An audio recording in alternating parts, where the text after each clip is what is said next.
देखिए, खुशियां और टेंशन कई बार मुझे लगता है हाथ में हाथ लेकर चलती हैं। जी हाँ, साथ साथ एक पल खुशी तो दूसरे पल टेंशन। अब वसुधा में तो कुछ ऐसा ही हो रहा है। एक तरफ खुशी इस बात की है कि वसुधा इज फाइनली बैक होम, लेकिन दिक्कत ये है कि भैया वसुधा के ससुर जी का हो गया है एक्सीडेंट, और ये बात चंद्रिका देवी को वसुधा और देव ने नहीं बताई है।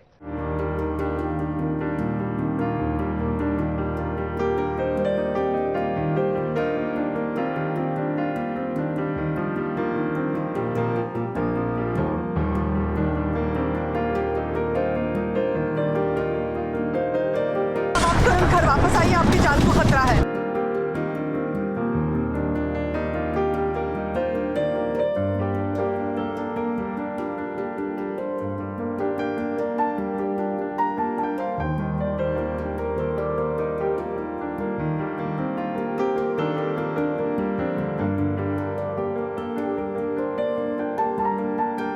वसुधा की अपने ससुराल में वापसी हो गई है। देव वसुधा को लेकर आया है। अब यहाँ पर खुद चंद्रिका देवी ने अपने पति और देव को कहा था वसुधा को लेकर आने के लिए। देव और वसुधा तो आ गए, लेकिन चंद्रिका देवी के पति नहीं आए। अब यहाँ पर देव और वसुधा को तो पता है कि बाबासा का एक्सीडेंट हो गया है, लेकिन अभी तक परिवार वालों ने मासा को नहीं बताया। एक्चुअली बहुत ही बड़ा बवंडर घर पे आ गया है, और वो ये है कि बड़े हुक्म कहीं मिल नहीं रहे हैं। और वसुधा और देव जानते हैं कि उनकी गाड़ी का एक्सीडेंट भी हुआ है, लेकिन अब वो देवी हुक्म को बता भी नहीं सकते क्योंकि वो नहीं चाहते कि उन्हें बहुत ही गहरा सदमा पहुँचे। मोर ओवर उनकी एनिवर्सरी है, मैरिज एनिवर्सरी 2 दिन बाद, तो ये बात उनको और ज़्यादा बुरी हर्ट करेगी, तो बहुत सब डरे हुए हैं कि कैसे बताएं। मासा हैरान परेशान है। आरती की थाली भी गिर गई। अब जैसा कि सीरियल में पंडित जी ने कहा था कि वसुधा अगर इस घर में आई तो कुछ न कुछ अनहोनी होगी बाबासा को लेकर, और देखिए वही हुआ। चंद्रिका जी जो है देवी हुकुम, उन्होंने प्रभात जी को भेजा था कि वसुधा को लेके आओ, हम सबको सरप्राइज देंगे, वसुधा को एक्सेप्ट करेंगे। और कहीं ना कहीं वो जानती हैं कि गुरुजी ने कहा है कि वसुधा अगर घर में आई तो प्रभात जी का मतलब उनके ऊपर बहुत बड़ा संकट आ जाएगा। लेकिन डिस्पाइट दैट उन्होंने उनको सोचा कि बहुत ही ज़्यादा कुछ मेरे से छुपाया जा रहा है, कुछ तो ब्लंडर हुआ है, तो बस उनकी इंट्यूशन थी कि वसुधा की वजह से ही कुछ ना हुआ हो, तो वो आके बस मुझे डांट देती है और बस। चौहान की सबसे बड़ी दुश्मन करिश्मा लौट आई है। करिश्मा ने बापासा का एक्सीडेंट करवा दिया है। जल्द ही चंद्रिका देवी की शादी की सालगिरह आने वाली है, जिसकी तैयारी वो कर रही हैं। अब देव और वसुधा कश्मकश में है कि कैसे मासा को बताएं। हालांकि सिचुएशन देखकर मासा को इस बात का कुछ तो अंदेशा हो रहा है कि कोई बात तो है जो ये सब छुपा रहे हैं। एक्चुअली वसुधा को दर्जा तो नहीं मिल पाया, लेकिन देव एक परफेक्ट पति है, तो वो कभी ये फील नहीं होने देता कि तुम मुझसे अलग हो या फिर वसुधा मेरी नहीं है, मैं वसुधा का स्टैंड नहीं लूँगा। दर्जे की बात करें तो उससे ज़्यादा ज़रूरी होता है एक रिलेशनशिप में प्यार, रिस्पेक्ट, वो सब देव की तरफ से वसुधा को मिला है। और बस एक चंद्रिका का प्यार है जो वो पाना चाहती है कि वो वसुधा की खुद की माँ तो बहुत, जब वो बहुत छोटी थी तब वो गुजर गई थी, तो वो अपनी माँ देखती है चंद्रिका में और वो प्यार कहीं ना कहीं ढूंढती है।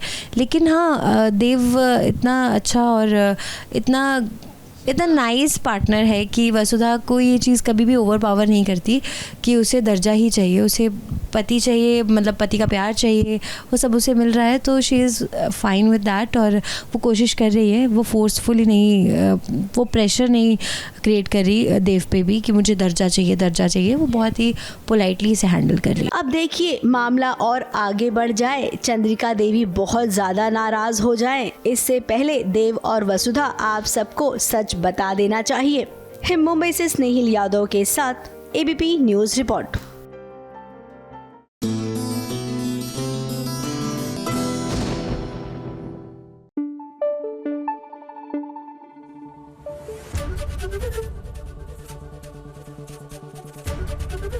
एबीपी न्यूज़ आपको रखे आगे।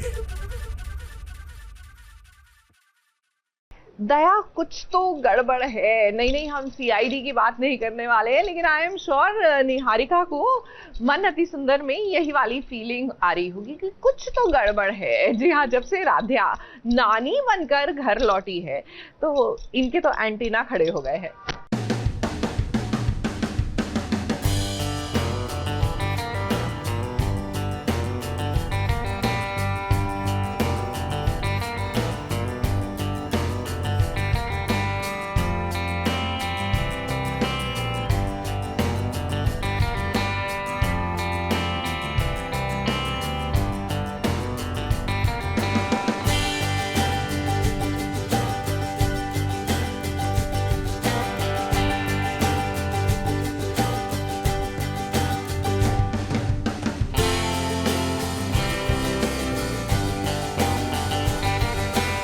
दादी को नानी याद दिलाने आ गई है ये नानी, और ये नानी किसी और की नहीं बल्कि राध्या की है।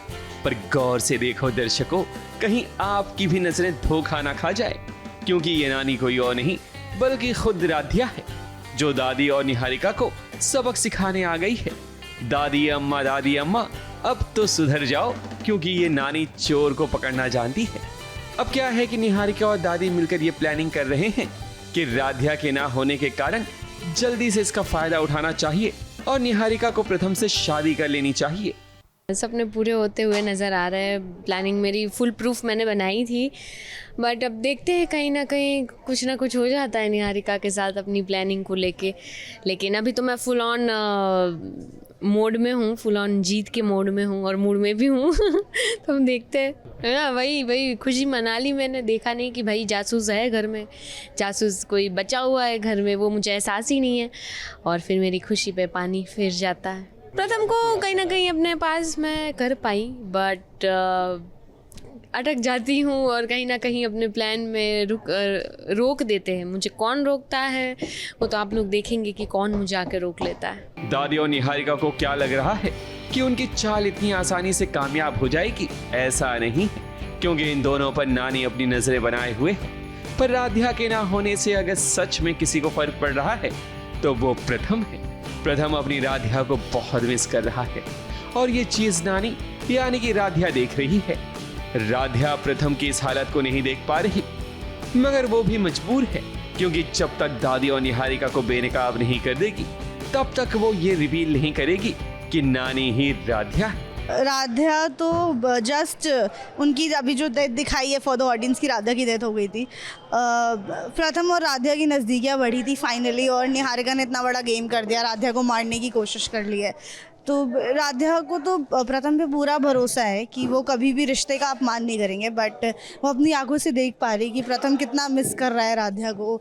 इनफैक्ट जो निहारिका ने उनको कुछ तो नशे का दे के उनको सिड्यूस करने की कोशिश की है, उस टाइम पे भी वो राध्या के बारे में ही सोच रहे हैं। तो राध्या के लिए तो बहुत इमोशनल मोमेंट है कि प्रथम इतना याद कर रहा है, पर राध्या उनके पास नहीं जा पा रही हैं। पर इतना सारा रूप इसीलिए बदला है ताकि पता कर सके कि निहारिका के साथ कौन मिलके इतनी सारी प्लानिंग कर रहा है, कौन उनसे इतनी नफरत करता है। अब इस चूहे बिल्ली वाले खेल में दादी जीतती है या फिर नानी? मगर हमें तो लगता है कि नानी ये बाजी जरूर जीत जाएगी। मुंबई से विशाल शर्मा के साथ एबीपी न्यूज रिपोर्ट।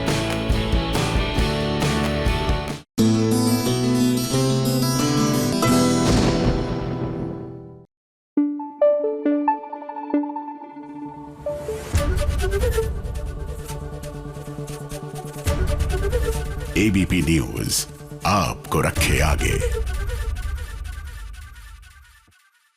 आओ बहन कुछ देर बैठकर चुगली करे। जी हाँ, बड़ा आनंद आता है चुगलखोर आंटी के साथ चुगलियां करके। हेलो भाई, मैं आ गई और आज की चुगलियाँ जरा कान लगाकर सुनते जाइए ना। सबसे पहले चुगली लाई हूँ क्योंकि सास भी कभी बहू थी कि अब भी तुलसी की वापसी हो गई है, और वापसी होते ही उसे नोएना का सच पता चल गया है कि नोएना कैसे अपनी बीमारी का नाटक कर रही है। अब नोएना, तुम्हें नहीं पता कि तुम्हारा पाला तुलसी वीरानी से पड़ा है। वो तुलसी वीरानी जिसे अगर किसी पर शक हो जाए ना तो वो बाल की खाल निकालती है। खुद तुलसी तुम्हें मंडप तक लेकर जाएगी और फिर मंडप में होगा बवाल। अगली चुगली लाई हूँ सीरियल गंगा माई की बेटियां की। अब गंगा माई की बेटियों के साथ बहुत ही बुरा हो रहा है। एक तरफ स्नेहा से उसका प्यार छूट जाएगा तो दूसरी तरफ शहाना के लिए उसके ससुराल में मुसीबतें आ जाएंगी। वो पति जो शहाना से बहुत प्यार करता है वही अब सवाल खड़े करेगा। तुम बताओ प्लीज क्या हो रहा है यहाँ पर? हो ये रहा है कि भाभी माँ पर तुम्हारी शादी में दहेज लेने का इल्जाम लगा रही है। तो इतना बेहुदा दहेज का इल्जाम लगा रही है हमारी माँ पर। साना जी बस, आपसे उम्मीद बिल्कुल भी नहीं थी हम। अगली चुगली लाई हूँ सीरियल क्योंकि रिश्तों के रूप बदलते हैं कि अब पुरानी फैक्ट्री को प्रॉफिट में लाने के लिए अंगद और वृंदा ने जो चाल चली थी वो चाल अब उल्टी पड़ जाएगी उन्हीं पर। खुद अपने बिछाए जाल में जब ये दोनों फंसेंगे तो क्या तुलसी और मिहिर आएंगे अपने बच्चों को मुसीबत से निकालने के लिए। अगली चुगली लाई हूँ तुमसे तुम तक की। अब तुमसे तुम तक में जलंधर तो अनु के पीछे ही पड़ गया है। आर्यवर्धन का पास्ट है जो अब बहुत जल्द अनु को पता चलेगा। वैसे हमने अपने दर्शकों को पहले ही बताया था कि इस सीरियल में हीरो ही सबसे बड़ा विलन बनेगा, यानी कि आर्यवर्धन ने अपनी पहली पत्नी के साथ क्या किया है इसके बारे में अब अनु को पता चलेगा। लेकिन जहां तक मुझे लगता है ये सब शादी के बाद ही हो पाएगा। लेटर पढ़ो, तुम्हें तुम्हारे सवालों का जवाब मिल जाएगा कि राजीव कोई झूठ नहीं बल्कि एक सच है, ऐसा सच जिसका रिश्ता आर्यवर्धन के साथ है। तब कैसा रिश्ता, कौन सा रिश्ता, ये तुम ढूंढोगे।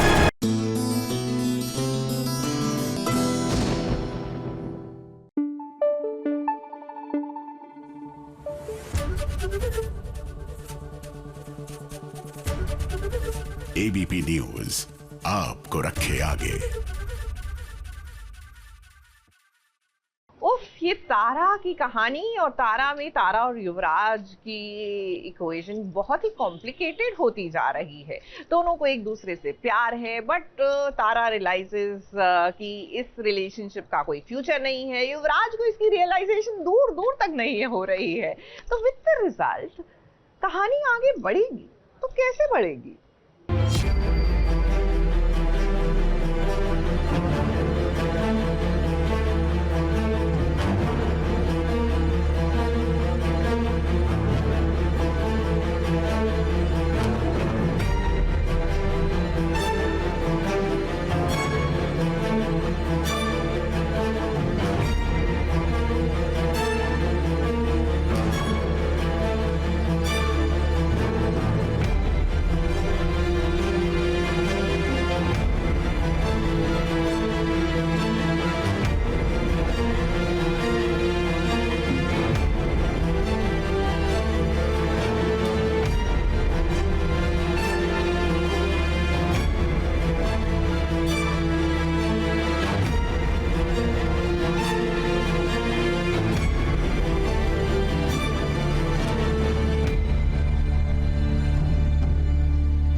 युवराज के इस प्यार को हम क्या नाम दे। अब कभी तो इनके बीच प्यार ही प्यार था और आज देखिए ये तारा का ये बिहेवियर देखकर लगता है कि तारा के मन में युवराज के लिए बस नफरत ही नफरत है। तभी तो युवराज के दिए हुए पैसे उसने एक्सेप्ट नहीं किए। अब ये तो आप देख ही रहे हैं कि किस तरह से एक कैफे में तारा अपने बैंड के साथ परफॉर्म करने के लिए आती है। वो अक्सर ऐसा करती है और कैफे में आने वाले लोग भी उसकी मदद करते हैं।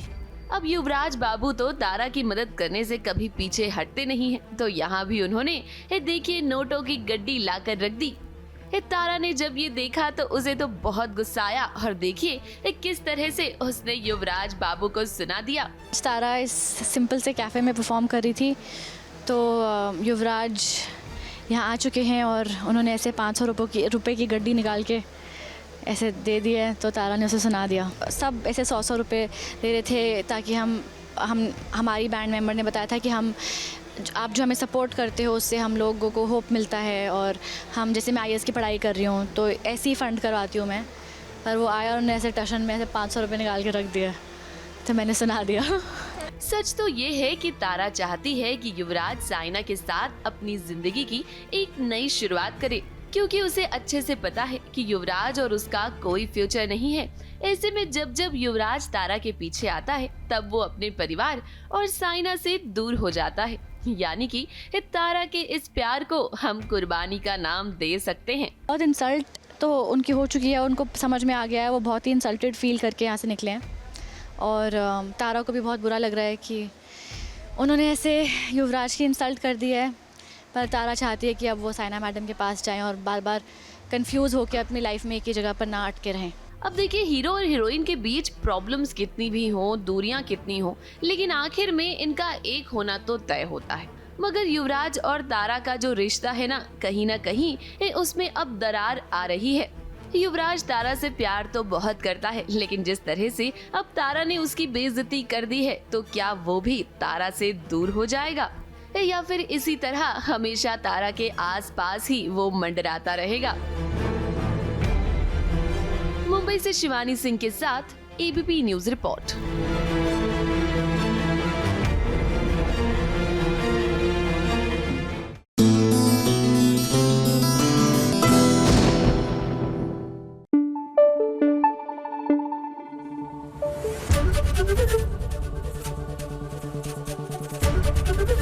एबीपी न्यूज आपको रखे आगे।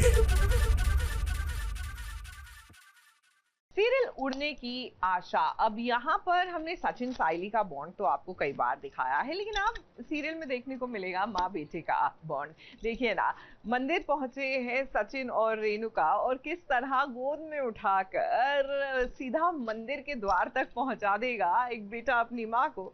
Actually it's so adorable.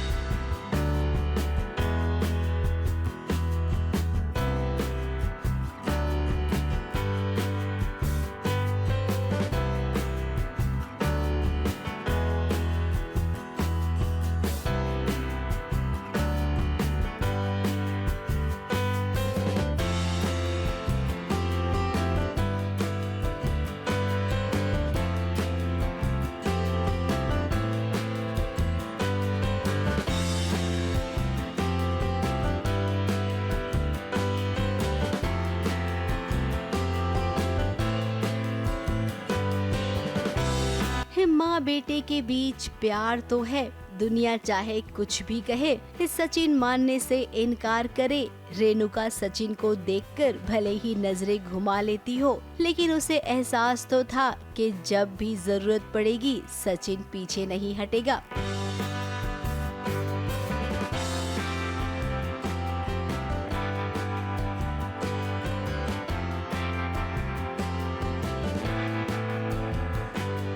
हम जानते हैं कि आप बार बार इस नज़ारे को देखना चाहेंगे कि आपकी नजरें जो देख रही है वो सही है ना? जी हाँ, बिल्कुल सही है। यहाँ पर मंदिर की परिक्रमा करने के लिए सचिन ने अपनी माँ रेणुका को गोद में उठाया है। ये वही सचिन है जिसे दिन रात कोसती रहती है रेणुका, बात बात पर ताना मारती है, सचिन को भी और साइली को भी। अब परिवार पर बुरा साया मंडरा रहा है। गुरुजी ने कहा है कि भगवान की पूजा करनी है और मंदिर की परिक्रमा भी करनी है। ये पूजा है क्योंकि घर में अचानक सांप घुस आता है। सांप का आना अच्छा लक्षण नहीं है, ये वो सब ऑल दिस एंड देन बहुत कुछ अघोरी घटनाएं घटती है। ये बिल्डअप है कि रोशनी का सच बाहर आएगा, तो रोशनी का सच बाहर लाने के लिए थोड़ा सा बिल्डअप है, तो पूरी फैमिली भी उसको इसमें इन्वॉल्व है। तो गांव आते हैं, रोशनी का उधर पैरेलली चल रहा है, वो भी सामने आएगा। सचिन के बाकी दोनों भाइयों ने तो हाथ खड़े कर लिए। किसी को कमर का दर्द है तो किसी को कोई दिक्कत है।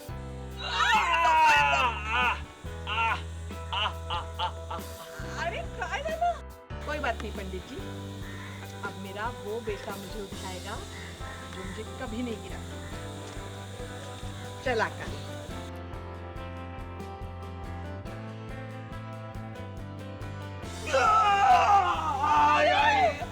क्या हो गया? पोकल निकल गया ना शहर का खान पान। दोनों से एक माँ का बोझा नहीं उठा पा रहे क्या? ऐसे में सचिन आगे आया और उसने अपनी माँ को गोद में उठा लिया। नहीं सोचा था, क्योंकि तेजस तो एकदम फुसकू है। आकाश का कुछ एक्सक्यूज़ कर दिया उसने, या उसको जेन्युइनली कुछ हुआ तो सचिन बिन सचिन वही उठाएगा। तो फिर मतलब वही है ना, रेणुका और सचिन की स्टोरी है, तो फिर सचिन वही तो बॉन्ड दिखाना है। पूरा परिवार ये नज़ारा देख रहा है, समझ रहा है और महसूस कर रहा है माँ बेटे के प्यार को। डर नहीं, डर तो बिल्कुल नहीं लगा, पर मुझे थोड़ा ऑकवर्ड तो लगता है ना, हल्के फुल्के तो होते नहीं है हम लोग 25-30 किलो के, तो उससे थोड़ा वो होता है कि अरे भाई इसका कहीं मतलब जो उठाता है उसको कहीं मोच वोच ना आ जाए। अब परिवार पर कितनी भी बड़ी मुसीबत आए, लेकिन एक माँ का आशीर्वाद है अपने बेटे को, दादी का दुलार है पत्नी का प्यार है फिर ऐसे में कोई भी देशमुख परिवार का बाल विवाह कैसे करेगा। रही बात ये तांत्रिक वांत्रिक की, तो ये सब तो फिर रोशनी का पर्दा फाश करने के लिए किया जा रहा है। आएगा, बहुत जल्द आएगा, सबसे बड़ा राज है ये, बहुत जल्द आएगा। अभी तो साइली को पता चल ही गया है सब कुछ, अभी हमको भी बहुत जल्द पता चलेगा, इसलिए देखते रहिए रोज उड़ने की आशा। परिवार के किसी भी सदस्य को नुकसान नहीं होगा, केवल रोशनी की सच्चाई सबके सामने आएगी। मुंबई से शिवानी सिंह के साथ एबीपी न्यूज रिपोर्ट।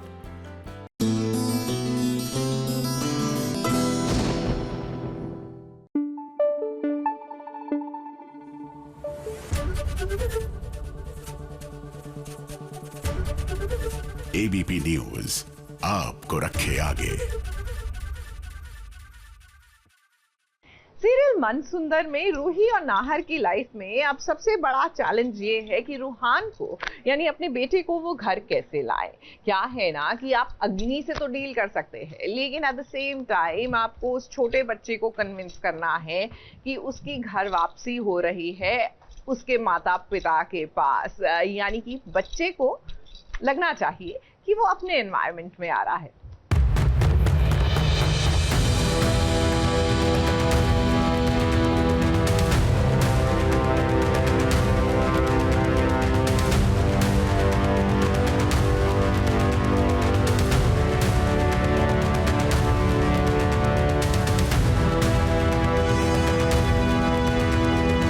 दम लगा के हैसा, जो लगा के हैसा।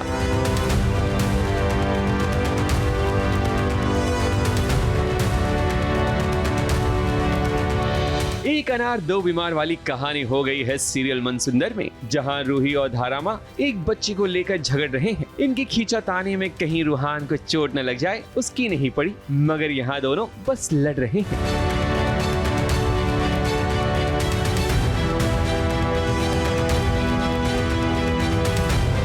कि ये मेरा बच्चा है, तो दूसरी ने कहा कि नहीं नहीं ये मेरा बच्चा है। इसी दौरान जब धारा माँ को रूही का धक्का लगता है, तब धारा माँ के सिर पर चोट लग जाती है। फिर क्या, गुरु माँ के सारे भक्त टूट पड़ते हैं, मगर यहाँ भी गुरु माँ रूही और नाहर को बचा लेती है। जी हम मेरे और रूही में थोड़ा धक्काबाजी हो रही थी, जिसमें कि मेरा सर कार पे जाके लड़ जाता है और मेरे सर पे खून आ जाता है, जिसको मेरे भक्त लोग देख के बहुत नाराज़ हो जाते हैं। उन्हें पसंद नहीं आता है कि उनकी धारा माँ को चोट लग गई, तो वो लोग रूही पे अटैक करते हैं और फिर मैं रूही को बचाती हूँ। मैं अपने भक्तों को शांत करती हूँ, क्योंकि धारा माँ को वायलेंस नहीं पसंद है, वो शांति और प्यार से सारा काम करना पसंद करती हैं। धारा रूही और नाहर को तो बचा लेती है, मगर यहाँ एक शर्त रखी जाती है कि धारा माँ को नाहर के घर में रखकर इनकी सेवा करनी पड़ेगी, और ये बात ना चाहते हुए भी नाहर को माननी पड़ती है। इसमें तो नाहर का साथ पुलिस भी नहीं दे सकती, क्योंकि गुरु माँ का दबदबा कुछ ज्यादा ही है। रूहान को जरिया बना के वो हमें ब्लैकमेल करेगी, और मुझे ऐसा लग रहा है कि हमें धारा माँ की सेवा करनी होगी, वो जो बोलेगी वो करना पड़ेगा हमें। नाहर तो आज 2 साल बाद अपने बेटे रूहान से मिला था, मगर लगता है कि अग्नि को नाहर और रूही की ये खुशियाँ देखी नहीं गई, इसलिए तो उसने नया खेल खेला है। अभी तक तो रूहान को अग्नि और रूही ढूंढ रहे थे, मगर ये रूहान तो कार की डिग्गी में छुपा हुआ था। ये देखिए रूहान आ चुका है। इफ यू कैन पैन, आप थोड़ा पैन कर सकते हैं। रूहान डिक्की में है, मेरा बेटा मुझे मिल गया है। रूही बहुत दुखी है, मैं भी बहुत दुखी हूँ कि इतने दिनों बाद रूहान हमारे सामने, लेकिन मैं उसे टच भी नहीं कर पा रहा हूँ, क्योंकि अग्नि धारा माँ बन के आई है, और उसके जो भक्त हैं और जो हमारे भक्त हैं उसके धारा माँ के, वो हमें रूहान को टच भी नहीं करने दे रहे हैं। तो बहुत इमोशनल सीन है। पहली बार मैं अपने रूहान से मिल रहा हूँ इतने सालों बाद। सो रूहान कैसा लग रहा है आपको? अच्छा लग रहा है उसे। अब कहानी में और भी ज्यादा मजा आएगा, क्योंकि अब देखते हैं कि कैसे रूही और नाहर अग्नि यानी कि गुरु माँ की सेवा करते हैं। मुंबई से विशाल शर्मा के साथ एबीपी न्यूज रिपोर्ट।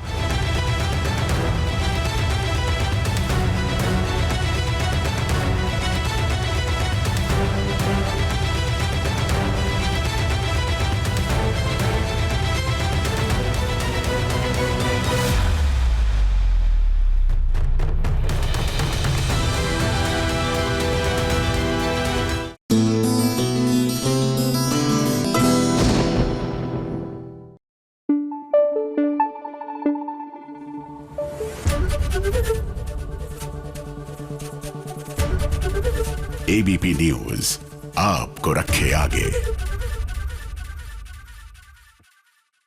पता है, हम जिस शहर में रहते हैं अक्सर उस शहर को अच्छे से हम जानते नहीं हैं, because it's taken for granted ना कि जो जगहें देखने वाली हैं देख लेंगे, हम कहाँ जा रहे हैं। बदले में एक पूरा अरसा या उम्र बीत जाती है और आप अपने ही शहर को अच्छे से एक्सप्लोर नहीं करते। तो हमने सोचा कि आज क्यों नहीं अंजलि अवस्थी के साथ, सीरियल अंजलि अवस्थी की अंजलि के साथ मुंबई दर्शन किए जाए।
दिस इज श्वेता माँ।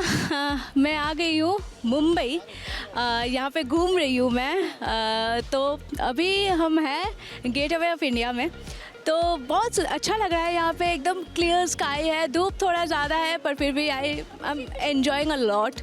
चलिए घूम के दिखाते हैं आपको और क्या क्या घूम रहे हैं हम। चलिए आइए।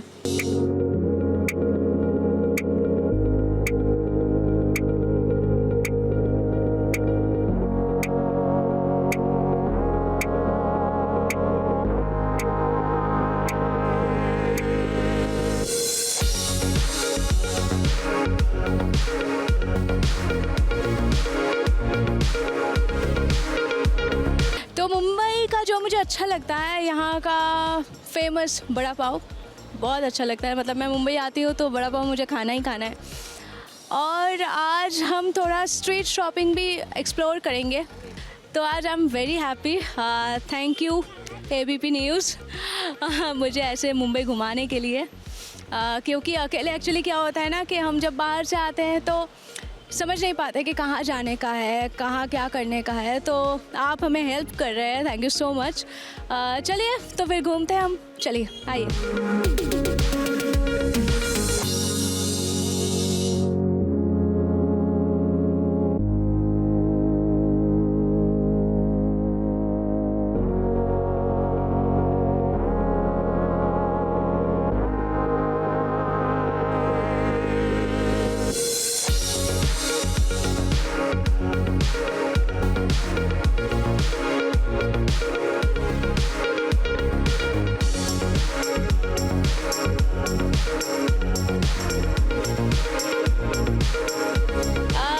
एक्चुअली बहुत यूनिक लगा मुझे, क्योंकि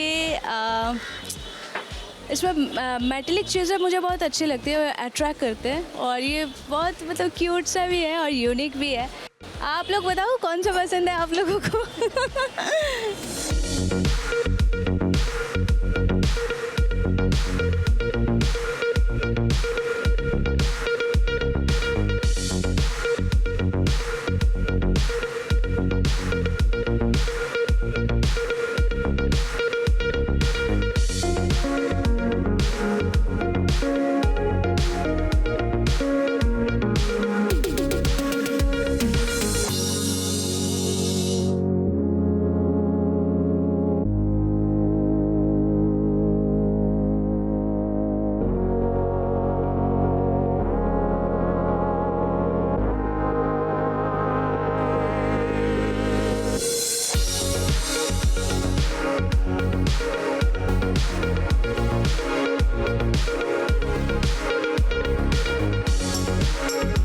जी बिल्कुल, फर्स्ट टाइम आई हूँ मैं कोलाबा मार्केट में। मतलब मुझे लोकल चीज़ें बहुत अच्छे लगते हैं। बहुत सुंदर सुंदर बैग्स मिल रहे थे मेटाल की, और फिर और क्या ख़रीदा मैंने, हाँ कुछ थोड़ा बहुत कपड़े वपड़े वहाँ पे थे।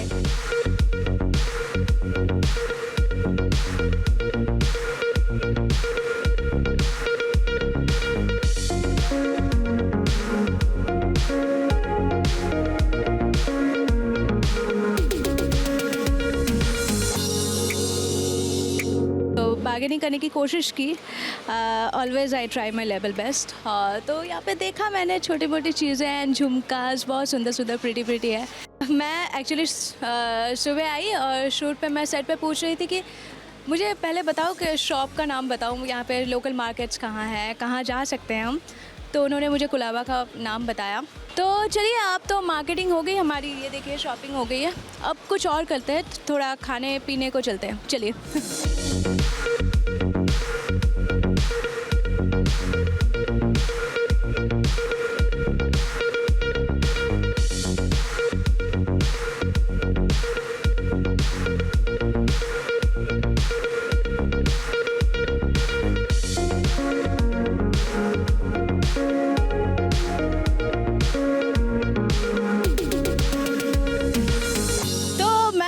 खा रही हूँ वड़ा पाव, और आप देख ही सकते हैं पीछे कितना अच्छा व्यू है।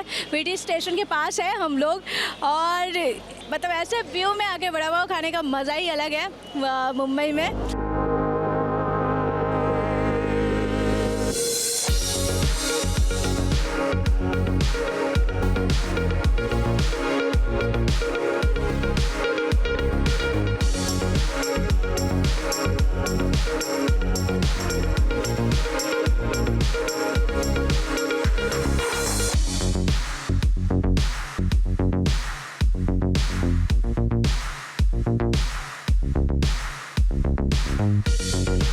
मुंबई आने का यही मज़ा है, बस जब भी आप मरीन ड्राइव आते हो आपको सुकून मिलता है, और मतलब धूप है, सब कुछ है, लेकिन फिर भी मतलब एक अलग ही मज़ा है यहाँ पे, मतलब यहाँ के हवा में अलग मज़ा है।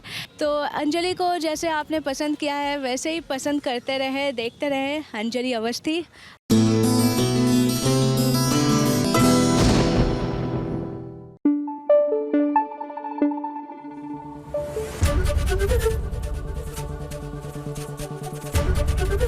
एबीपी न्यूज़ आपको रखे आगे। फाइनली जाकर मंगल लक्ष्मी में हमारी मंगल की ट्रेनिंग पूरी हो चुकी है। जी हाँ, she has become a professional spy. और अब सबसे बड़ी चुनौती ये है कि घर में जो दुश्मन है, जो दरअसल देश के दुश्मन है, उनका भांडा फोड़ कैसे किया जाए। Of course we are talking about Aditya.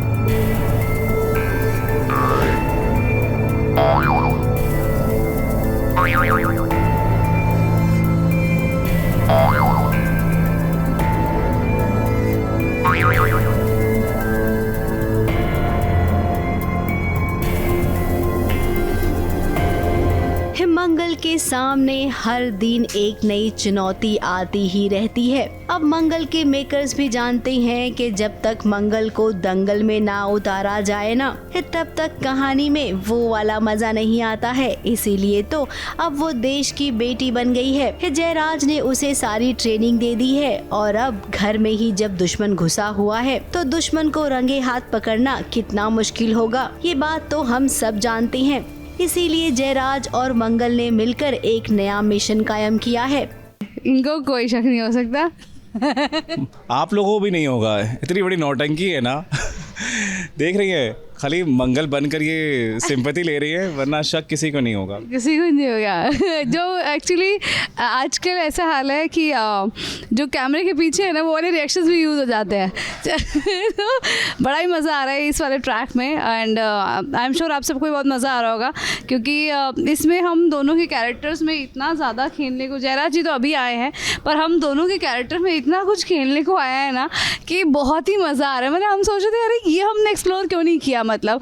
So touch wood, मतलब राइटर्स जिस तरह से लिख रहे हैं, हमारे सर जिस तरह शूट कर रहे हैं, डायरेक्टर सर, और मतलब फ्लोर पे बहुत मज़ा आता है। मतलब अभी तो हम लोग हंसते हंसते लोट पर जाते हैं, बिकॉज इतना इंटरेस्टिंग होता है कि मतलब शुरुआत से जैसा आपने मंगल को देखा होगा, वहाँ से आज जो मंगल को आप देख रहे हैं, इट्स कम्प्लीटली 360 डिग्री चेंज हो गई है। मेरे लिए भी बहुत डिफरेंट है ये।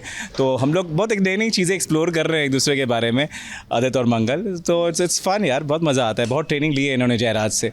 देखा हमारे तो इसी का वेट था, ये साथ में वाइट इनके साथ दो, तो मतलब इस मिशन में आदित्य को बुद्धू बनाया जाएगा। जयराज और आदित्य की मुलाकात हुई। अब आदित्य अपनी पत्नी मंगल के साथ जैसा बर्ताव करता है, घर की औरतों को वो जिस नजरिए से देखता है, जयराज ने भी खुद को वैसा ही इंसान साबित किया आदित्य की नजरों में। फिर क्या आदित्य को लगता है कि ये तो मेरे जैसा ही है, बिजनेस में हमारी खूब जमेगी। मुझे पहला स्वाद की पिछले 5 साल की पूरी फाइनेंशियल रिपोर्ट चाहिए। Balance sheet, profit and loss, debtors, creditors, सब कुछ जानना चाहता हूँ। इन शॉर्ट, पहला स्वाद की पिछले 5 साल की पूरी फाइनेंशियल फाइल, इसमें सब कुछ क्लियर कट होना चाहिए and nothing should be manipulated. और सिर्फ 5 साल की हिस्ट्री नहीं, मुझे उसके साथ साथ आने वाले 2 साल की प्लानिंग भी जानना चाहता हूँ। आपका रोड मैप क्या है?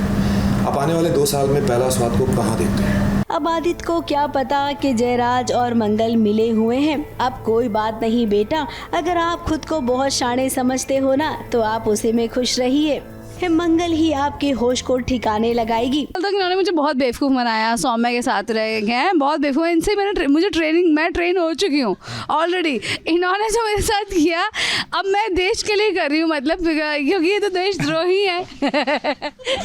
मैं भाई देशद्रोही नहीं हूँ, देशद्रोही है। अब अम्मा को इतने जेवर चाहिए पहनने के लिए, इशाना अम्मा को, सौम्या को नहीं चाहिए। पहला स्वाद डुबा दिया है, ये जो सौम्या के ऊपर पैसे खर्च करते हैं, वो सब कुछ नहीं है, वो नहीं बोलेंगे ये। अम्मा भी अभी घर में 5 साल गायब थे, अच्छे से जिंदगी बिता रहे थे सौम्या के साथ में। तो तुम्हारा पहला स्वाद बचाने और अभी तक बताया नहीं इन्होंने घर में किसी को ये सौम्या के साथ में है। किसने कहा? किसने देखा है? किसी ने नहीं देखा है। हाँ वही तो बता रही हूँ, किसी ने देखा। इंसान मेहनत कर रहा है। तो अब जो है ना, ये जो इन्होंने हरकतें की है ना, तो अब इनके ऊपर भगवान बदला ले रहा है।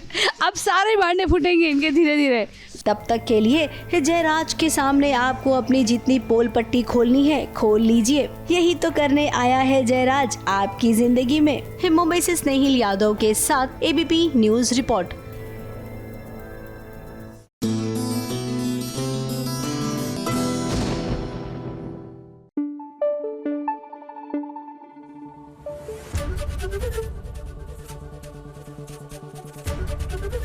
ABP न्यूज आपको रखे आगे। चलिए बात करते हैं सीरियल जगधात्री की। यहाँ फाइनली ऐसा लग रहा है कि जगधात्री और शिवाय के बीच में इजहार मोहब्बत हो ही जाएगा। आई नो ये शादीशुदा है, लेकिन क्या है ना कि इनकी शादी में वो रोमांस वाज ऑलवेज मिसिंग।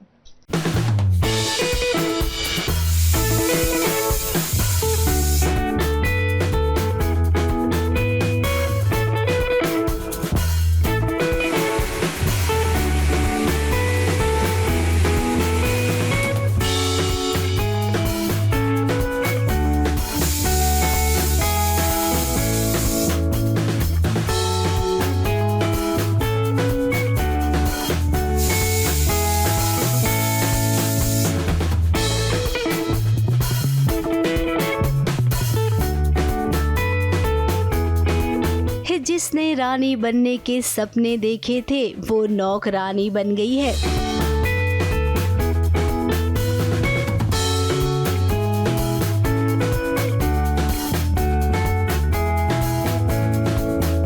तपस्या जिसने रानी बनने के सपने देखे थे, वो अब नौकरानी बन गई है।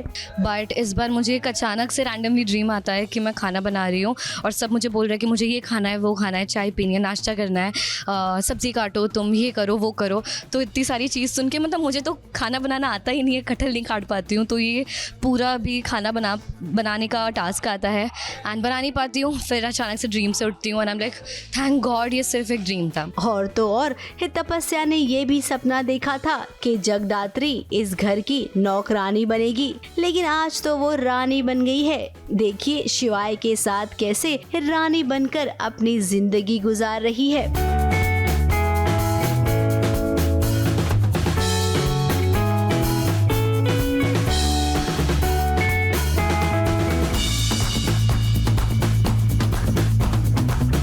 अब कुछ दिनों से जगदात्री और शिवाय की जिंदगी में खुशियां लौट आई हैं। देखिए ना, दोनों कितने खुशी से प्यार भरे पल गुजार रहे हैं।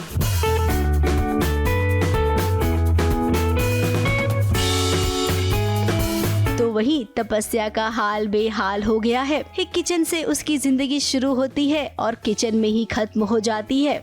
बेचारी तपस्या, तुम्हारी तपस्या का अंजाम देखिए क्या हो गया। अभी कुछ नहीं, सुबह का सपना सच हो गया है एक्चुअल में। सो सासू माँ मुझे देगी टास्क कि खाना बनाओ और फिर देखते हैं क्या होता है आगे। अब ये तो हमारी नजरों ने कहानी जो बनाई थी, हमने आपको वो परोसी है। अब वो क्या है ना, ये थोड़ी बहुत कहानी हम भी बना लेते हैं। जैसे कि इस वक्त जगदात्री जानना चाहती है कि आखिर शिवाय ने रुद्र को क्यों बचाया। आखिर क्या वजह है कि शिवाय इन दिनों खोया खोया रहता है। हाँ, बचाने की कोशिश कर रहा हूँ मैं। मजबूरियाँ हैं मेरी अपनी। पापा आए थे, बाबा आए थे रिक्वेस्ट करने के लिए, बेटा भाई है तुम्हारा, तो इसलिए बस। जगदात्री 100% श्योर थी कि गोली चलाने वाला रुद्र ही है। फिर ऐसे में जब शिवाय ने सवाल खड़े किए, तब जगदात्री को भी लग रहा है कि कहीं वो गलत तो नहीं थी। डाउट क्या है, थोड़ा बहुत यकीन है कि शिवाय झूठ बोल रहे हैं या कुछ छुपाने की कोशिश कर रहे हैं। तो मैं पूछने की कोशिश कर रही हूँ। एक्चुअली अब तो इस तरीके से वो झूठ बोल रहे हैं कि मुझे खुद पर भी डाउट हो गया है, अपनी काबिलियत पे शक होने लगा है कि क्या मैं सही से अपना काम कर रही थी कि नहीं कर रही थी। क्या मैंने रुद्र को सच में मतलब गलती से सस्पेक्ट मान लिया है क्या। अब देखिए, यहाँ पर गलत और सही कोई नहीं है। गलत को सही और सही को गलत बनाया जाता है, जो कि इस समय राइटर बहुत ही अच्छे तरीके से कर रहे हैं। शिवाय भैया फाइनली ठीक हो चुके हैं और उनको देख के बहुत ज़्यादा एक्साइटेड हूँ और थोड़ा गुस्सा भी हूँ कि वापस अगर ऐसा कुछ हुआ तो वार्निंग दे दी है मैंने भैया को, ऐसा कुछ होना नहीं चाहिए, अपना ख्याल रखो और मैं भी रख दूंगी। अब अगर आप सब भूल गए होंगे तो हम याद दिला देते हैं कि शिवाय और जगदात्री दोनों एक स्पाई हैं, अंडर कवर एजेंट है। कितने दिनों से इन दोनों ने ही देश के बारे में कुछ नहीं सोचा है। तो भाई, जब घर के पचड़ों से बाहर निकलोगे तभी तो देश की सेवा के बारे में सोचोगे ना। हम क्या कहना चाहते हैं, उम्मीद करते हैं कि आप समझ गए होंगे। मुंबई से अनु रस्तोगी के साथ एबीपी न्यूज रिपोर्ट।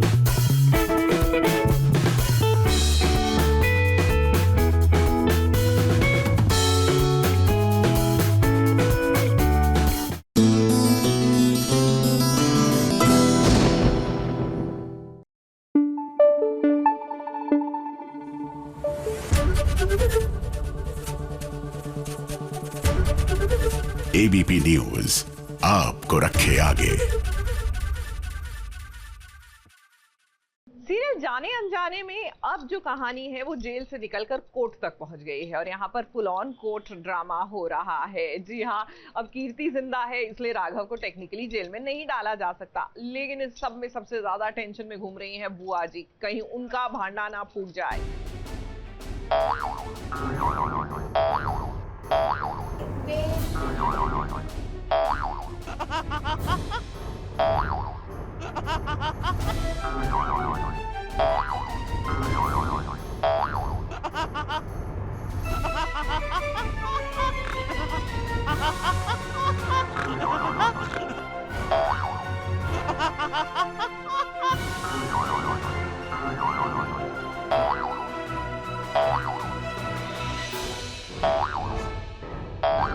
चोर चोर मौसेरे भाई, ये कहावत तो आपने सुनी होगी, मगर जब अपनी गर्दन बचानी हो तो एक चोर दूसरे चोर को फंसा ही देता है।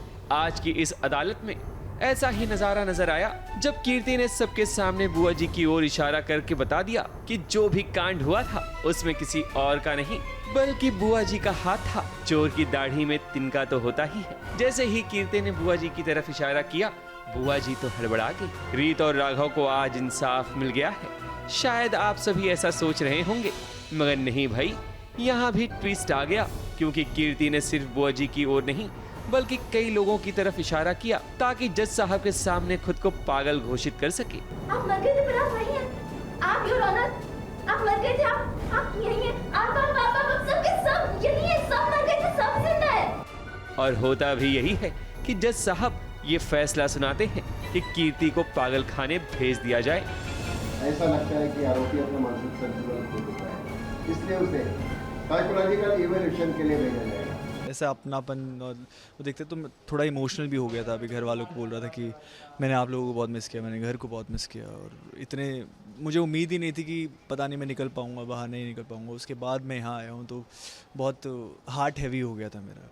कीर्ति के मर्डर केस में ही तो राघव जेल गया था, मगर अब सच सामने आने के बाद ही तो राघव के घर में एंट्री हुई है। राघव जब घर आता है तब रीत बहुत खुश होती है, मगर बुआ जी तो अंदर ही अंदर जल जाती हैं कि कैसे और क्यों राघव घर आ गया है। अब राघव आया है तो अपनी बहन की भी खोज खबर लेगा, मगर कोई नहीं जानता कि आखिर उन्नति कहाँ गई, यहाँ तक कि उसका पति भी। वो ऐसा था, उस टाइम पे मैं जेल में था, मतलब, और रीत की अलग सिचुएशन थी। जब तक मुझे सामने से ऑफ़र दे चुका था कि तुम्हें किसी को मारना पड़ेगा और इल्ज़ाम मैं अपने सर ले लूँगा, लेकिन तुम्हें बस मेरा काम करना पड़ेगा। और रीत को कीर्ति एक डील रखती है कि अगर राघव को बाहर निकलवाना है, राघव के खिलाफ ये मैं सामने अगर कोर्ट में आके बोलूँगी कि मैं बच गई हूँ, तो तुम्हें उसे डिवोर्स देना पड़ेगा और बाहर जाना पड़ेगा, इंडिया से बाहर जाना पड़ेगा, तुम्हें और तुम्हारे बेबी को हमेशा के लिए टाटा बाय बाय। वो बोल भी नहीं पा रही है, लेकिन वो लास्ट टाइम मुझसे मिलने आई है, वो चीज़ है। आगे की कहानी में बहुत बड़ा ट्विस्ट आएगा, क्योंकि रीत और राघव के रास्ते अब अलग हो सकते हैं। दोनों की अपनी अपनी डील हुई थी, जिसके कारण अब दोनों के रिश्ते ताश के पत्तों की तरह बिखर जाएंगे। मुंबई से विशाल शर्मा के साथ ABP news report.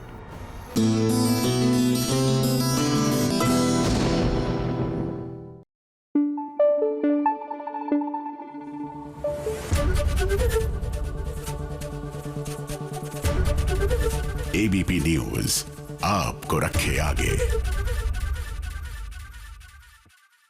Mister and Mrs Parshuram, ये तो आप जानते ही हैं कि शालिनी जो है उसके घर में शादी हो रही है। अब जरा सोचिए, आपके घर की शादी और आपके हस्बैंड ना आए शादी के फंक्शंस में और शादी वाले दिन, तो जाहिर सी बात है कि घर वाले तो ताने सुनाएंगे ही। तो कुछ ऐसा ही हो रहा है शालिनी के साथ। हेलो, कहाँ हो तुम? शादी हो गई, अभी तक आए ही नहीं हो। आ रहा हूँ, अभी आ रहा हूँ। ठीक है, सच में आ रहे हो ना? दुनिया का प्राइम मिनिस्टर या कोई डॉक्टर भी इतना बिजी नहीं रहता होगा जितना तेरा पति परमेश्वर है। इससे अच्छा तो वो खुद ही एक्सेप्ट कर ले कि वो इस सिचुएशन को निग्लेक्ट कर रहा है। यहाँ आने से हर कोई सवाल करता है, शालिनी का पति क्या करता है, शालिनी का पति कितना कमाता है। मैं आखिरी बार कह रही हूँ, मैं अपने पति के बारे में कोई भी अनाप शनाप नहीं सुनूंगी, बिल्कुल नहीं सुनूंगी मैं। शालिनी अपने बच्चों के साथ अपने मायके आई है।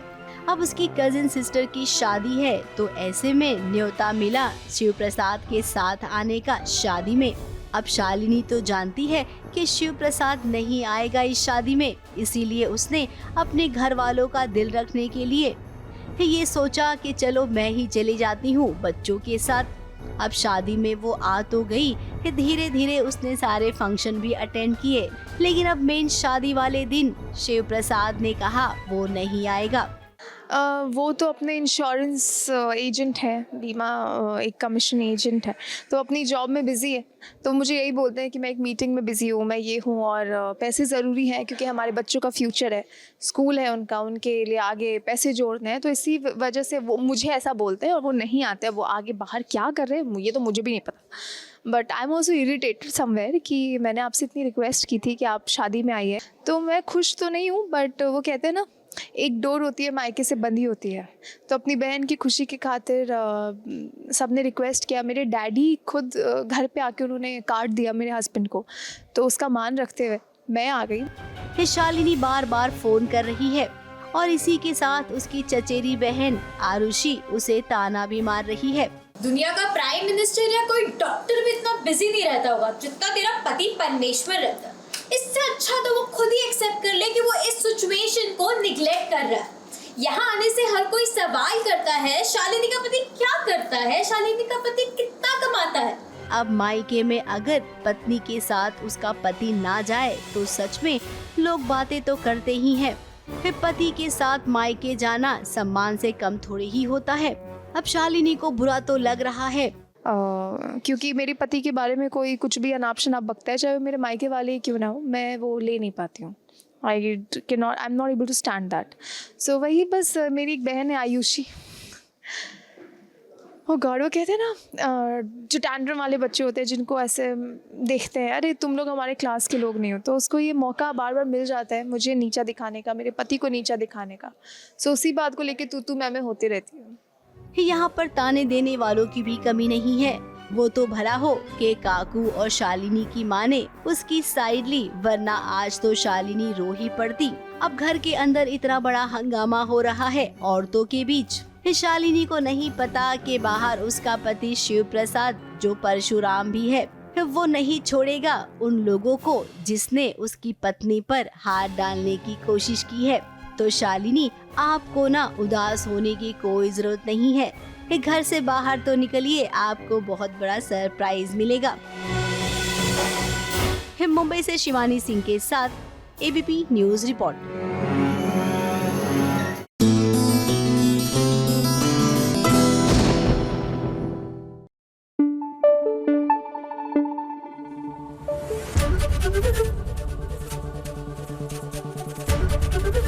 एबीपी न्यूज आपको रखे आगे।